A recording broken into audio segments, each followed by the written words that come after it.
This is ContraZoom, where we go back and forth about film. I'm your host, Dakota Arsenault. Every once in a while, I like to have a chat with friends of the show, not about a specific movie or topic, but just to get to know them and their tastes a bit better. I call these bonus episodes Better Know a Contributor. In the past, we've done them with co-hosts Rachel Ho and friends Paulo Bautista, Pierre Frigon, Jeff Ballmer, and one where Rachel interviewed me. On today's edition of the special, we have Bill Antoniou, who was last heard on episode 240, Good Gay Movies, for our Pride show this year, where Bill talked about 3 influential queer movies. Bill is the host of the Bad Gay Movies podcast, currently on a summer hiatus, but he has been re-uploading old shows to the main feed for listeners to check out. It's actually been really fun getting to hear you along with Michael and Daniel all together on these older shows, since your format for the last little while has just been you with a rotating guest. And then you also have your monthly That Criterion Shelf column, which I've been participating in with for the last few months, which has been a real great pleasure on my behalf. So welcome back to the show, Bill. How are you doing today? I'm doing very well. Thank you for that very generous introduction. The most shocking thing for me about re-uploading the old BGM episodes is to find out that my voice has changed in 10 years and I can hear myself slowly dying. We all change over the years, I guess. It's a reminder. It shocked me because usually photos do it, right? Like you look at a photo from 10 years ago and you think, oh my God, why did I think I looked terrible then? I look much more terrible now. But I was surprised to find that the audio has changed over time as well. But I guess that's, human life. I will say your audio quality has improved significantly as well, too. So, Yes. Good job on having better gear. You can thank the pandemic for that. Yeah. But yeah, it has been fun getting to listen to these older episodes where I feel like you're still figuring out the format that you've eventually landed on. So it's fun listening to episode 2 and then episode 6 and then 20 and then 30 and so on. And it just seems to slowly evolve and become more concrete of what the three of you were trying to achieve. Oh, that's nice. Thank you. Well, I'd had 5 or 6 emails from people early in the summer asking, had we done this movie or what happened to the old episodes? I started the podcast before everyone had a podcast app going, basically. So it's just hosted on WordPress, and WordPress caps you at a certain amount that you can have on your feed. So early episodes get dropped off. If someone wants to figure that out for me, please feel free to do so. I'm too lazy to figure out more than what I've already been doing. But I thought, since I was recording new episodes over the summer, one thing I could do is just, put the old ones back into the feed for people who wanted to hear them. So I chose what I thought were, the 10 or 12 best of the ones that were, early and put them back in. So yeah, it was sort of fun to revisit them because I went through and edited them a little bit just to, spruce them up a tiny bit. But, yeah. Can you give any sort of insight onto what the upcoming season is going to look like as far as maybe movies or guests that you are going to have on? A lot of returning favorites, and I don't think I have as many new movies this year. I know that helped a lot last season, having Bros and a couple others. I offered new films to my guests and they didn't choose them. So we're going with a lot of tried and true classics. We haven't done really, really bad, underground, low budget, bad gay movies in a while. And we have a few of those returning to the fold as well. So that's something I can tell you. But I had a lot of fun this summer recording these. I think we have some good ones. Yeah. Well, I'm very excited for that to come out. Do you know when you're planning on starting to release them? I'm planning to this month. I don't know. I'm waiting for a few more things to fall into place with a couple of episodes. One other thing I can tell you is that we have somebody involved in a bad gay movie who is going to be graciously appearing on the show to talk about his That's work. exciting because you had one episode, I think, in the last season or two where the director came on, I believe it was Jim Fall, the great Jim Fall. Yeah. Director of the classic film Trick and a very good online friend. He's been very kind to us over the years and particularly to me. So that was a treat. Yeah. Well, that was a very entertaining episode. And if it's half as entertaining as that, it's going to be a classic. Well, thank you, Dakota. And you also have a very generous contribution coming up on my next column on that shelf, where we talk about the Roger Corman, Edgar Allan Poe films. Mm-hmm. Yes. I had a wonderful time watching all 8 of them. And that will be out whenever Pat calms down from all the busy TIFF stuff he's doing and is able to post it. He's a very busy man. It's Funny. I just met up with Matthew Simpson earlier this week for the VIF launch. He missed it, but we went out for lunch afterwards, and we spent a good portion of the time talking about that Poe collection, the Roger Corman movies. Yeah, and how much we enjoyed it. Yeah, I had never seen all 8 of them before. I'd seen a few, and I've seen other Roger Corman movies, including ones with Vincent Price, but it was a real pleasure to rewatch all those. I think they're all great. Even when they're not great, I think they're great. Mm-hmm. Yeah, it was a lot of fun for sure. All right. So let's get into this. So the way this episode structure works is I've got 10 questions for you, Bill, to kind of get to know about your movie going tastes and who you are as a person. And I feel like if people have been listening to your episodes on here for a while, they probably have a bit of an idea, but it's always nice to get a few surprises thrown in here. I think they're expecting me to get canceled after all my answers to these questions. So yes, please go right ahead. That is always secretly my hope.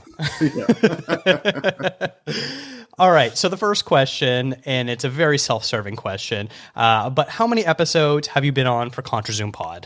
I have been on 7 episodes going back, 3 of your birthdays ago. I don't remember how long ago it was, when you sent me a very, very gracious and kind email telling me that you'd enjoyed hearing me on Kyle Brownrigg's podcast and would like me to be on your show to talk about best films throughout the decades. You chose me as your birthday celebration. And it's been ages since I did that to a boy. So, so that was the first time. And then you have very graciously had me on ever since. And I always enjoy being on this show. Mm-hmm. Other than this year, because you were away in Greece this summer. So you missed my birthday this year, which is a tragedy. Yes, I did. But I did listen to that episode. Oh, yeah. So we did shout you out on that, and you did send me a message afterwards. Yes, I do. I always appreciate the shout outs. Keeping me alive and young with all the children out there in the dark.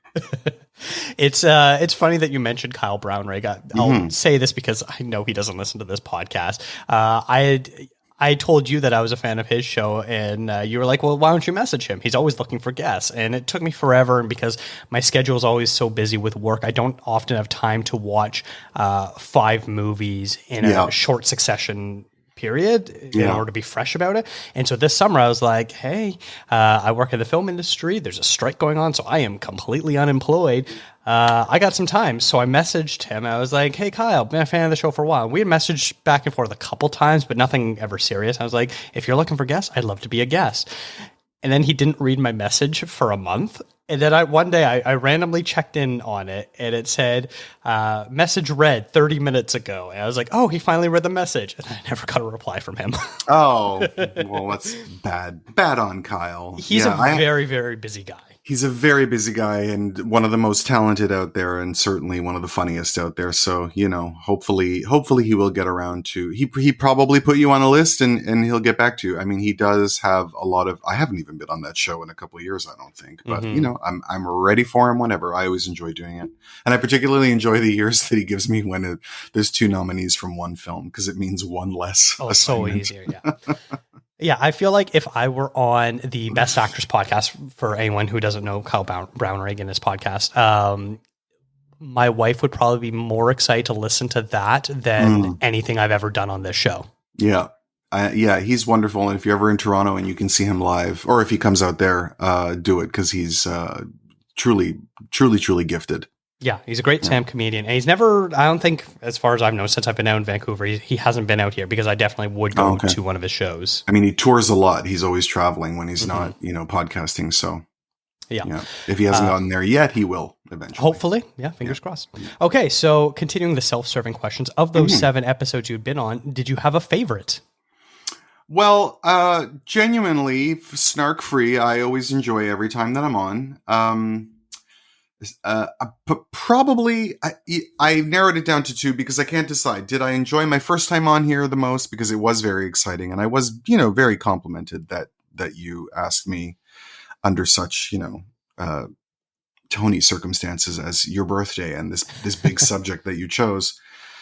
I also really enjoyed being on your Oscar recap, though, also because that was when Rachel deigned to allow herself to be, heard next to me. Because usually she's busy, quote unquote, every time I'm on the show. Mm-hmm. And I know it's because she hates me. Yes. I say things like this because then I'll get an email from her. I really enjoyed the Oscars recap. That was a lot of fun. That's something I've always wanted to do more of. We do an Oscar pre-show on BGM. We've never done a recap. Yeah. I love your Oscar previews with Glenn Sumi. Those are always really hilarious. Our biggest hit of the year every year. Yeah. Because it's just for the four of you just sort of arguing about what you want to happen, not what you think will happen. And so it's always funny listening to that. Yeah. It's also where we get the most amount of angry emails.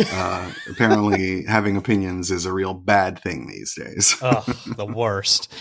Well, that's good. I'm glad you liked that first one that we did, the best films through the decades. Yeah. That was sort of a light bulb idea in my head that went off. And at the time, Rachel, I don't think was a full-time co-host, or maybe she was just starting to be so. And so it was still kind of like bringing lots of guests and stuff like that. Sure. And you're the perfect person to bring it on. She is throwing a dart into a board with my face on it right now as we speak. It's the reason why I like you on those episodes is because you, I think more than anyone else, has seen the most movies that I can think of. And your taste is so varied. So I know I'm going to get good answers from you. And so I appreciate that. Rachel and I fully acknowledge we both have massive blind spots for certain eras, genres, themes, directors, actors, whatever you want to call it. And so it's nice to have someone like you come on where you've got a much more egalitarian taste at times. Well, thank you. It helps that I am about 145 years older than both of you. Mm-hmm. So there's been more time. I just also had the benefit of, I know that the streaming world is very generous to film lovers in a way. I find that it also overwhelms people in terms of giving them opportunities to watch things. And I was kind of lucky that most of my film learning happened at Jackman Hall when the Cinematheque Ontario was there. And my friend and I just spent at least once or twice a week going there and seeing whatever they, it gave me a really focused and generous film education that, again, is possible now for anyone who has like a subscription to Mubi and Canopy and the Criterion channel. But I feel like those can be a bit overwhelming. So, but mostly it is just that I've had more time. I mean, and I really apologize for how condescending this sounds, but there are times when you guys, express opinions or talk about your experience with movie watching that just reminds me of me in the past, which is why I never say it, because it sounds incredibly condescending to say so. But that's, it's just part of the journey. Being a film lover it's a great life, actually. Yes. Yeah, I agree. It was sort of funny. I went back to school this summer for a month course, and most of the people in my class were in their early 20s. I was definitely, I think, the second oldest in the class, and talking about movies with them, and they're like, "Oh yeah, I gotta get around to that." And it's just like, "Oh wow, yeah, you really do benefit from just being older and just watching movies." It sounds so silly, where you just need time sometimes. Yeah, unless it's someone who is my age and then tries to pass themselves off as a expert movie watcher, and then tells me like Fight Club is their favorite movie or something, and I'm like, all right, well, yeah. Just don't talk to me. Yes. Go somewhere else. But, and I do like Fight Club. But, so, carry on. And thank you again for the compliment. I do my best to bring as rich a response to these things. The Best Films of the Decade episode surprised me in the fact that it sounded so simple, an assignment when you assigned it to me. And it ended up being really, really hard to pick, 2 films per decade, basically. It ended up being much harder than I thought it was going to be. Well, I've already got an idea for next year's birthday episode that I'm still workshopping. So when it comes time, I'll send you the details about that. All right. Sounds great. Hopefully you're not in Greece again. I usually do Greece every other summer. So unless I change that plan, and I also don't plan to go to Greece in July ever again, given that I spent most of this summer barely outwitting one fire after another while melting in July heat. So I think I'm going to choose a cooler time of year to go. Smart. Yeah. All right. So continuing this idea of, the best films that you've seen, what was your favorite movie of all time? Loaded question, I know. Well, no, it's just what you consider the best film of all time isn't necessarily the movie that you would take to a deserted island. But I think the greatest movie of all time, and I think I've talked about this because we talked about it in the best of the decade. But I think the greatest movie of all time is Tokyo Story by Yasujiro Ozu from 1953, which you mentioned watching recently, which you probably did because of me, and I appreciate it. And I'm just pausing for laughter. Anyway, it's a really beautifully humane piece of work. It just works in every possible way. I've seen it many times. I've seen it on the big screen about 3 times. Oh, wow. Once when my sister fell asleep during the most important part because she was 8 months pregnant, and I was furious with her anyway. It has a special place in my heart because, speaking of Greece, my aunt died recently in May, I believe. She was a ripe old 93, and she was a huge Yasujiro Ozu fan. After I introduced him to her, and I showed her Floating Weeds, and then I showed her Tokyo Story. And I remember taking her to the airport the next day because she was flying back to Greece. And she said, "Thank you so much for not letting me leave without seeing that." And just talked about it for years until she, reached the age where she lost her mind and then wasn't remembering me, let alone movies. So that one is, cherished for me for that this year particularly. But in general, I just think it's magnificent. It's challenging for a lot of people. Ozu is something of an acquired taste. His movies are not zippy and fast, even for fans of, international art house slow cinema. But the depth of feeling about it and the daring that it has to just see all of its situations out so methodically. I don't know. It's so incredible. And my favorite movies, or the movies that I admire the most, I should say, are movies that involve moral ambiguity. I think moralizing is the lowest form of intelligence, which is why we're all driven crazy being on the internet all the time. And movies that dare to show the complexity of human beings being gray and not black or white are fascinating. And that is an example in this movie where you feel pain for everybody involved. On the one hand, this old couple who are visiting their children in Tokyo are, shunted aside for being inconvenient. But at the same time, you do sympathize, or Ozu, I think, sympathizes a great deal with their adult children who have busy lives and responsibilities and things that are stressing them out. And the complication of all that is just incredible. Yeah, it's definitely one of those movies where you fully understand the motivations of every character, but it's still an absolutely heartbreaking movie nonetheless. Yeah, absolutely. Yeah. And I don't want to give you too much credit. I did watch that movie for the Tokyo Story for the first time 2 years ago in preparation for a podcast episode celebrating Japanese cinema. So it wasn't just because of you. Oh, well, all right. I'll take all the credit anyway.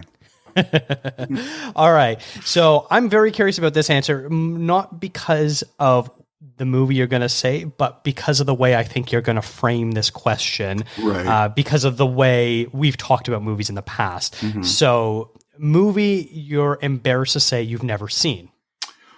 Well, I'm not actually embarrassed to say any movie that I've never seen because, quite frankly, I've put in the time. And if it's not enough time for certain people, then, you be ashamed. I don't need to be ashamed. However, one of my best friends brings up 80s movies all the time, and she's always appalled that I haven't. There's a lot of weird blind spots from the 80s. Like, I just saw Mannequin for the first time a little while ago, and I'm a child of the 80s. So these are movies that I should have watched on TV a million times when I was a kid. And I've only seen Back to the Future once. But because this is a lofty film discussion podcast and we want to keep things of a high and respectable nature, I'm going to point out that I've never seen that film school classic, The Man with a Movie Camera by Dziga Vertov, which, everyone refers to as sort of a base text for understanding, cinema to follow. And I've never seen it. Interesting. Yeah, I haven't seen it either. Okay. That was but you're an idiot, Dakota. That's different. Right? Yeah. I'm trying to pull it up. It did get a few mentions, I'm trying to remember, 2 votes in the greatest films of all time poll that I did. So it was one that, is highly regarded by people. And it's one of those movies that it's always like, I should probably get around to watching this movie at one point or another in my life. But, I've got 50 to 100 other ones I also want to watch. Yeah, it's foundational, basically. Anytime anyone makes a list of like the movies you have to see to understand cinema, or like movies that are considered to be in the sort of the architecture of what defines cinema, there's that, and Citizen Kane and Battleship Potemkin, and like pick whichever Alfred Hitchcock movie is in vogue. It's usually Vertigo. These are considered essentials, and I've seen, I think, all of the essentials except this one, and I have not avoided it. I just haven't gotten around to it yet. Yeah. No, I totally understand that. And there's a handful of movies that if I didn't watch in my film theory class back when I was in college, who knows if I ever would have gotten around to it by now anyways. Yeah. And fun fact about me, I was not a film major. I only ever took one film course in my whole university career. I was an English lit major. So because my professor, who is now a very dear friend, did not show that movie in her film class, I did not watch it in that circumstance. Interesting. Very interesting. Mm-hmm. But there's a lot of other 80s movies that I could also answer this with, like She's Having a Baby or Some Kind of Wonderful. I've never seen those. Well, I won't hold anything against you, Bill. For all those Mary Stuart Masterson completists out there, I'm sorry to disappoint you. Yeah. You know what? This podcast is basically the safe haven for Masterson apologists. So. Yeah, absolutely. Now, you were just singing the praises of Ozu, but I'm curious, is he your favorite director, or do you have a different favorite director? Well, favorite director is like best friend, as Mindy Kaling says. It's a tier, not a person. But for this answer, and also to keep it a bit varied, I will say Pedro Almodovar, because there are many directors I consider my favorites. Depending on the day, or depending on because you could talk about Michael Powell, I could talk about Luis Buñuel, I could talk about Ozu, I could talk about Claire Denis, or even Jane Campion, especially when I was younger. If I want to make someone mad, I will say Woody Allen, only because it's fun to get the reaction, although he is actually one of my favorite directors. And the reason for a lot of directors being your favorite directors is not because of a sort of consistency of quality, that their movies are always good, but it's usually because they create a world that you love being in, and it's usually a consistent world. That's actually the case with Woody Allen, because most of his movies post 2005 weren't great, and I was always happy to watch them. But I would say Pedro Almodovar, because he's the person whose films I've spent the most amount of time in. I mean, I am excited every time he makes a film, whether I like it or not, and usually I do like it. I will watch it 30 times, and I've seen all of them many, many, many times, regardless of my feeling for them.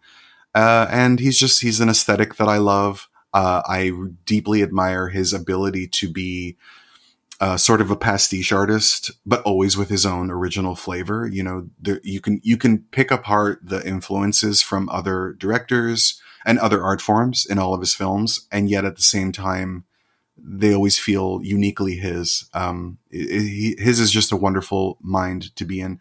And I'm also, I am an indulgent hedonist, so I am someone who loves his adoration for bright colors and passion and indulgence and sex and laughter, and while at the same time having a deep amount of respect for the things about life that are dramatic and traumatic and all that stuff, and the way he covers worlds of almost telenovela-like extremes while creating these rich characters that you always believe are real people that you feel that you get to know very quickly. So it's pretty easy to pick him for this answer, especially today. Yeah, you've definitely sung his praises many times before. And he's a director who is high up on my list of, I really need to watch more of his films. I've only seen 4 of them. Oh, yeah, and I need to delve more into his older classics. Yeah, they don't become... I find the really early stuff to be a bit difficult. It's not until What Have I Done to Deserve This that he becomes the Almodovar that we know and love. And certainly that's his first film that, has people treating him like an artist on the film festival circuit. Mm-hmm. And then as of Women on the Verge of a Nervous Breakdown, he becomes an international success, and it's all success from there. But I love them all, even when I don't love them, I love them all. Mm-hmm. Yeah, no, I definitely understand what you mean by that. He has a texture to his films that you can't help but appreciate, even if you aren't fully on board with the story he's telling. Yeah, absolutely. And they are just worlds you want to be in at their darkest and scariest. Yeah. Yes. I'm surprised you've only seen 4, though. I thought you had seen more of them, but that's exciting. You've got a lot to discover. Yes. Yeah. That's you've helped reframe the way I look at having not seen movies. So that is, every time I'm talking with someone who's like, oh, I've never seen it, I feel bad. It's like, no, just be excited that you can eventually get to them. Well, yeah, again, we all have lives to lead. I mean, I do consider myself something of an outreach program for, mentally incompetent film watchers, but at the same time, I don't judge. Of course. Now, because this podcast often spends a good portion of the season talking about the Oscars, I would love to know what your favorite Best Picture winner of all time is. Sure. Oscar love is a fascinating aspect of movie lovers because most of us don't agree with their choices, and most of us have tastes that run well beyond what the Academy usually gives its attention to. And at the same time, every year we come back to it. I mean, I do an Oscar death race just for myself every year, despite not having really cared who wins in a very long time. So I find that very interesting. But my favorite Best Picture winner is Out of Africa, which is not going to be many other people's choice. It's a movie that everyone always told me how boring they thought it was since I was a little kid. But I don't know. Ever since I discovered it, I've always loved it. I've seen it 100 billion times, and I never find it boring. And it's not a movie that's particularly in fashion today because it doesn't critique its sort of colonial attitude harshly enough for the virtuous people among us today. But I think it's particularly a wonderful story about the development of an artist before she became an artist. Yeah, it's one I've only seen once, and I would say I wasn't a huge fan of it. Maybe it's a type of movie that I should do a rewatch on and see if I can appreciate something different about it. It's a chilly movie for a lot of people. Its sense of prestige leaves people a bit cold. But I don't know. And also the movies for me from when I was a kid were an opportunity to travel. So I think from when I saw it when I was young, it really took me to, another place in the world. And I loved that aspect about it. But yeah, there's an elegance to it. And it's a movie that I'd be more likely to take. If you asked me, to be stranded on a desert island and I could only pick like one movie to watch every day, it would definitely be at least in the top 3, if not the final choice. Interesting. Yeah. Okay. Now, on the complete flip side, what is your least favorite Best Picture winner of all time? This is easier to pick than I thought. Most of them would be from the early years of the Academy when, if people were voting, they were basically pretending because they were just doing what Louis B. Mayer said. But it would have to be the 1931 winner, Cimarron, which is just... some of movies, a movie like Cavalcade, you can see how that passed as great drama at its time. And it is no coward, and, I'll give it a pass for that. But Cimarron it's just unfuckable. There's not much you can do with that movie. I find it ridiculous. And I've never read that novel. I don't think I've ever read Edna Ferber, actually, but I imagine that I don't even know that it's competent as an adaptation of that film. But maybe it's just an epic movie before Hollywood got good at epic movies. Let's just say that. Although that's not really true because the silent era had plenty of amazing epic movies. So, yeah. I find anytime I see a list or people online being like, oh, these are the worst Best Picture movies ever. If Cimarron is not in your top 3 worst all time, you haven't seen enough of the Best Picture winners, in my opinion, because it really truly is one of the worst movies I've ever seen in my life. And I have no idea how it won Best Picture. And like you said, with something like Cavalcade, it's not something that has aged particularly well. It feels kind of like Forrest Gump before Forrest Gump. Yeah. and there's definitely issues with it, but you can understand how people would get swept up with the idea of the glamour and the beauty and the prestige and all that sort of stuff. And Cimarron doesn't have any of that, and it's just horribly offensive. And I know that's a little bit of today's sensibilities being projected on it, but I have to feel at the time there were probably people back then who also probably felt it was not a very appropriate movie for numerous reasons. Well, especially because if that's the case, it's not necessarily in keeping with the spirit of Edna Ferber, whose novels were always criticisms of American capitalism, like the expansion of America's runaway capitalism. Which is why it's amazing that George Stevens had the gall to make Giant in 1956, which is a similar theme, because he's making it at the height of like communist paranoia, and any movie that's that critical of the American project is gonna get a lot of heat for it. So yes, and so you see that in Cimarron as well. The fact that this man's constantly what is he doing? He's like trying to take over. A newspaper or something like that? Well, he buys a newspaper, but he's also involved in the Oklahoma land. What do they call it? The Oklahoma Purchase. I don't know my American history. But his sort of obsession with taking as much land as possible from other people is also reflected in his failure of his marriage to a very young Irene Dunn. And I don't know, none of it really comes. It's all the main problem is really like it's so cheesy. It's very, very dated acting. This is the era when the movie microphones were all hidden in people's lapels and in their bouquets and in their fruit bowls. So everyone's acting is very stiff because they have to be heard.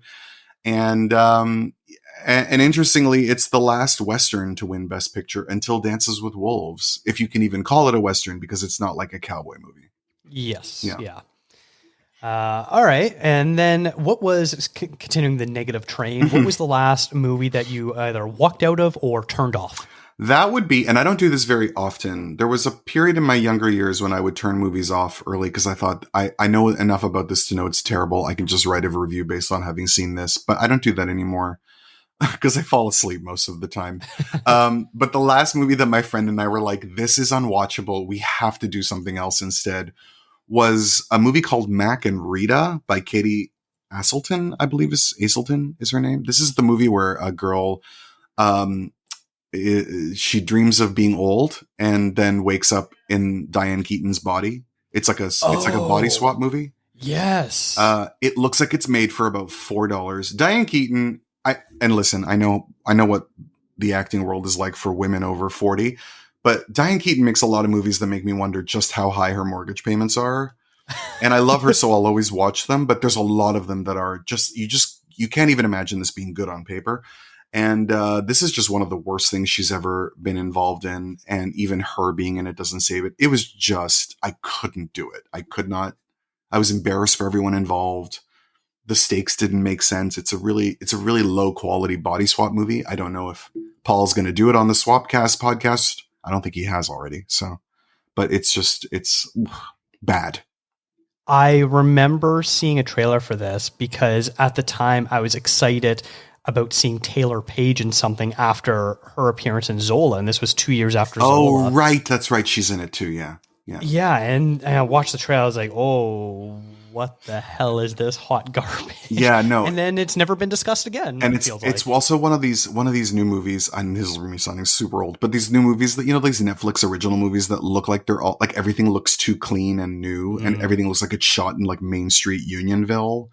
It's one of those movies as well where there's no sense of a real world to it at all. There's just nothing about it. Interesting. Yeah. Definitely not going to go and look to that one. So thank you for warning people about it. Well, my job here is done. Now, I expect to probably get the snobbiest answer out of all of them for this question. What's an underrated movie you think more people need to see, Bill? There are so many. Of course, that I have the privilege of having seen just because there was a point at which I would just grab anything from Blockbuster that seemed interesting or anything that was like nominated for a satellite award, or just following directors or, reading rating books that point things out. The two that come to mind most often lately, one is what I believe is to date John Sayles' most recent film as director, which is Go for Sisters, which is a fabulous, almost film noirish tale of these women looking for, I believe it's her missing son. It's been a while since I've seen it, but it's one of his best movies. And I never even saw it until like 8 years after it was made because no one talked about this film. And there was a time when John Sayles was like the darling of the indie scene. He made one of my favorite films, Passion Fish, which I've seen 100,000 times. So Go for Sisters. And then the one that always quickly comes to mind is a film by Maria Navarro called Danzón from Mexico. Criterion Channel had this on there recently, and that was the first time I'd seen it available in forever. I actually rented this on video cassette from the Toronto Public Library back in the 1800s. I don't remember when it was that I first saw it. And I watched it a couple times, and I'd never seen it available in any, and if it was available in any other format, I never knew it until Criterion put it up there. I believe it was for that Sundance collection that they did. Okay. Of the 1992 year of Sundance. Anyway, it's just this lovely film about, she's a Mexico City telephone operator whose only pleasure in life is that once a week she goes to a dance hall and dances the danzón, which is a traditional, I believe, Cuban dance, with a partner who she only knows as her dance partner on these, Tuesday nights. And then one day he doesn't come, and she finds out that something's happened, like he's gone back to his hometown, he's gone missing or whatever, and she just needs to find out what happened to him. So she, takes leave from work and goes to Veracruz, I believe, and discovers a whole new life while she's there on this sort of get away from her everyday life. And it's just one of those movies with like a simple premise, but everything about it just feels spontaneous and lovely and fresh, and it's beautifully photographed, and the music is great. And I'm sure that director made other films, but I've never seen any of them, and I probably should look for them. Yeah. Well, those are two very interesting sounding movies. I will reveal something about me that I finally watched Lone Star for the first time this summer. Funny enough, one of his most celebrated films, far from my favorite of his movies, although I do like it. It was one I really appreciated, but didn't love. Yeah, because it's intellectually really brilliant. I mean, he was nominated for the script, but there's something about it that doesn't quite land with me emotionally. Passion Fish is definitely my favorite of all his movies, but he's made so many great ones. And up until Go for Sisters, or maybe he made one more since then, but up until then, he was making like a movie a year. The guy was incredibly prolific, and he's in his 70s now. So maybe he either, I think he said in an interview that it's just too hard to make even low budget independent films now. And that's why. But, if he's also tired, I don't blame him. He's contributed a great deal particularly to the development of American independent cinema. It was funny because of Lone Star. I did a bit of research on John Sayles, and one of the reasons he has stopped making movies is, yes, it was because he's been finding it difficult to get financing and do all the stuff that independent movies is very difficult to do without a studio backing you. But also he has been very busy being a writer. He has published a few books, and for the last few years had been working on a new fiction book as well. Oh, okay. So he seems to be enjoying writing novels more than he is making movies at this time, and hasn't felt the urge to go back to because raising the financing is just like endless meetings. And you need like 13 producers to put together an independent movie now, which didn't used to be the case. So he's probably enjoying the creative part without having to do the business side, which I don't blame him one bit. Also, sexiest director basically of all time. One of the few people who doesn't deserve to be stuck behind a camera. Nice. Yeah. He is a very attractive man. Yeah. I will say that. See? Yeah. Even the straight guys are after him. Yes. Yeah. I think I knew that he wrote books. I should look for those and read them, because I love his stuff. Yeah, it kind of sounds like he's, I don't want to quite call him a Cormac McCarthy style writer, but someone that likes involving the American West kind of thematically. Yeah. Well, I mean, his movies, exploring you that. could, someone once mapped out his films, and basically each one highlights the culture of a different state in America. I don't know that he's got all 50 of them covered, but he's got quite a lot of them. You know, like Limbo is Alaska, Passion Fish is Louisiana, Lone Star is obviously Texas, Sunshine State is Florida. You know, that you could see his career that way. So I'm also, I think he's always been interested in American subculture. So I'm not surprised if, that's where his writing veers towards as well. And also he was a screenwriter of many a genre film from his earliest days. He's a graduate of the Roger Corman School of Filmmaking. And he wrote movies like Piranha and, stuff like that, because it also made money for him to finance his own films. And he also did a lot of uncredited script doctoring on movies like Apollo 13 as a way to raise money for his films too. Mm-hmm. Yeah. Very, very interesting guy. Yeah.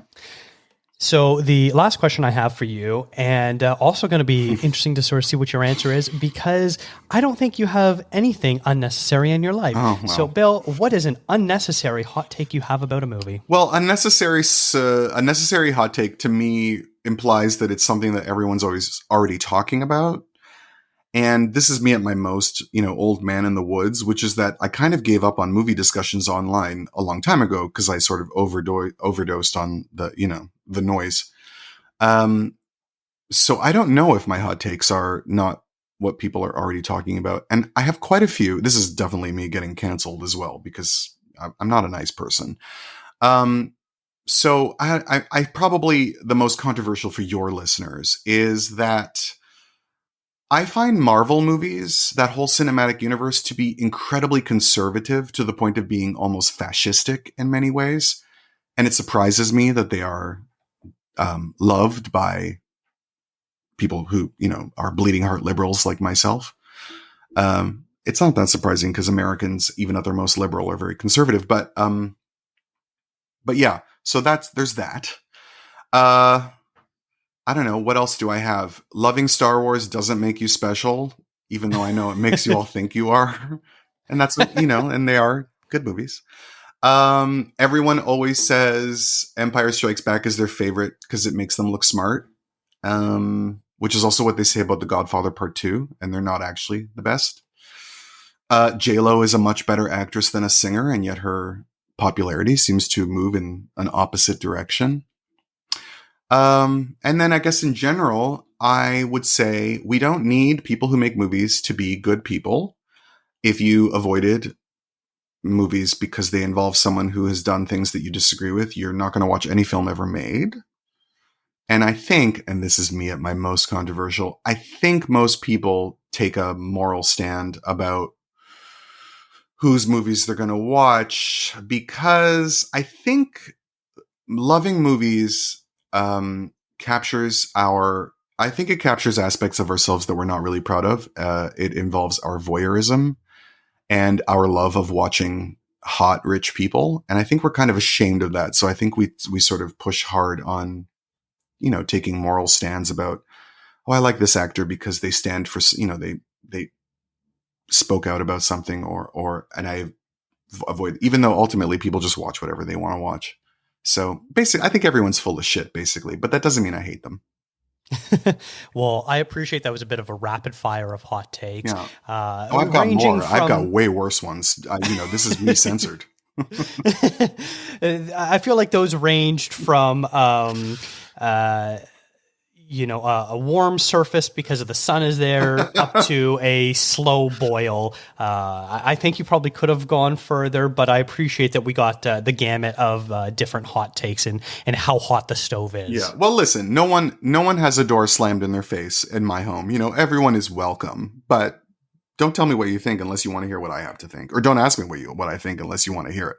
But, you know. That's why I like having you on, because you always tell it like it is, I guess is the way to call it. Thank you so much. I do want to circle back to the Marvel one, because I do find that very interesting, because obviously everyone knows, you know, as a corporation, Disney Marvel is a very conservative company, both in its ethos and who it monetarily supports politically. Yeah. We know that. So it's sort of interesting when every once in a while there'll be a movie, like I was watching Ant-Man and the Wasp and Quantumania. Awful movie. Yeah. But there's several moments where Paul Rudd's character has these, vaguely socialist-like opinions, or at least his daughter does. And eventually he comes around to some of them as far as workers' rights and things like that. You watch it and you're just like, I'm surprised Disney let this be included in their movies. It seems very off-brand. Oh, because they think it sells. I mean, Disney's having a lot of problem with trying to appeal too much to that audience, because that audience isn't actually financially lucrative. So they're getting in trouble for a lot of the choices they're making because people are avoiding their films. In that film, that character, what's her name? Catherine something, that actress who plays his daughter. Yeah, Catherine Newton. Yeah. Right. She is portrayed as being a bit of a pill. And he's sort of the one who brings it back to a reasonable middle. So again, it's like, I don't know that I feel passionately about this, is what I want to say.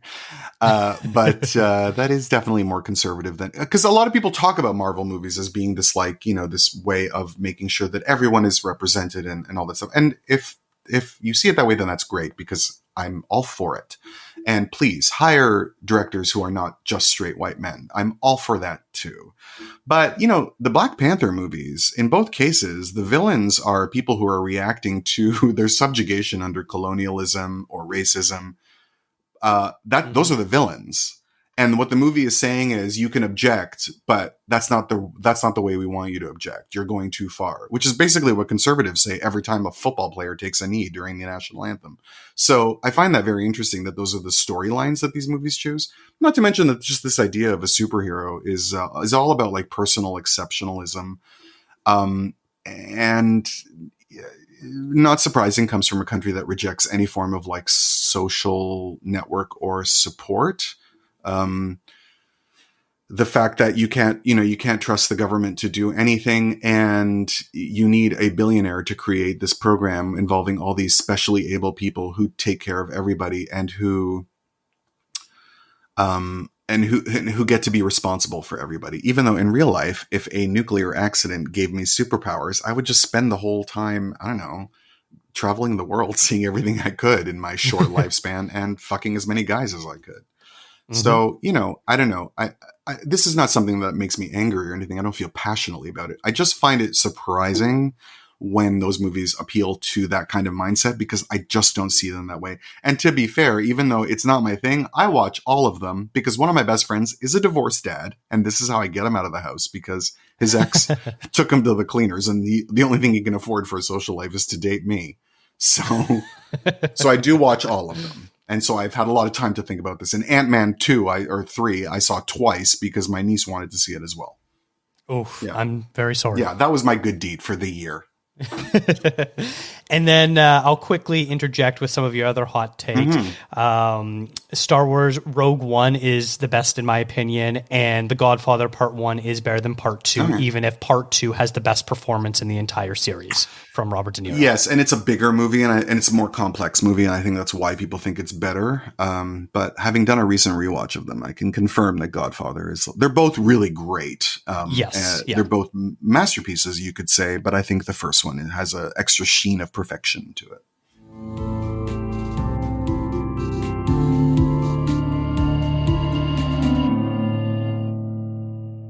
Well, there we go. Those are the Better Know a Contributor 10 questions. Bill, thank you so much for taking the time to give such thoughtful and thought-provoking answers. Well, thank you for having me. As I said, it's always a pleasure, and you're always so generous to your guests when you have us on, in letting us go on as we do.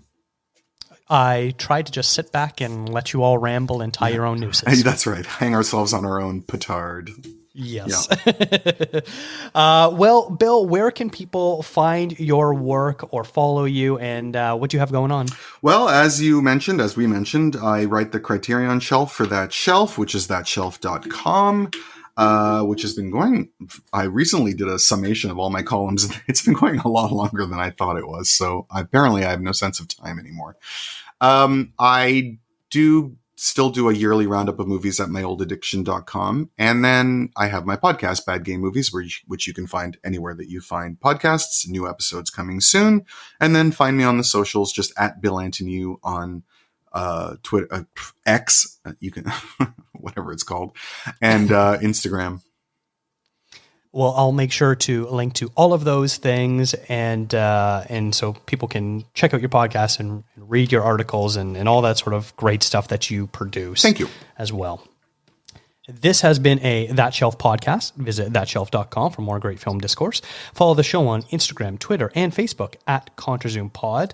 Who would you like to see next on our Better Know a Contributor series? Send an email to contrazoompod@gmail.com. Thank you to Eric and Kevin Smale for the theme music and to Stephanie Pryor for the logo design.